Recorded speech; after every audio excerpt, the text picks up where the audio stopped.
அனைத்து தமிழ் நேயர்களையும் எனது சேனலை சப்ஸ்கிரைப் செய்யுமாறும் லைக் செய்து பகிருமாறும் கேட்டுக்கொள்கிறேன். மிக்க நன்றி. முக்கிய குறிப்புகள் சுருக்கமாக: பூமிக்குள் ஆழம் அதிகரிக்கும்போது ஈர்ப்பு முடுக்கம் g குறைகிறது. பூமிக்கு மேலே உயரம் அதிகரிக்கும்போது g குறைகிறது. பூமியின் மேற்பரப்பில் g 9.8 m/s.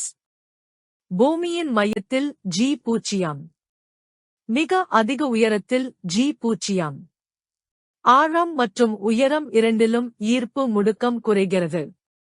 உதாரணம்: பூமியின் அரை ஆழத்தில் g 4.9 m/s. பூமியின் ஆரத்திற்கு சமமான உயரத்தில் g 2.45 m/s. புவியின் உள்ளே செல்ல செல்ல ஈர்ப்பு முடுக்கம் குறையும். புவியின் மேற்பரப்பிற்கு மேலே செல்ல செல்லவும் அது குறையும். புவியின் மையத்தில் ஈர்ப்பு முடுக்கம் சுழியாகும். தயவு செய்து லைக் செய்யவும், பகிரவும், கருத்து தெரிவிக்கவும், சந்தா எடுக்கவும், புதிய வீடியோக்களை பெற மணியை கிளிக் செய்யவும்.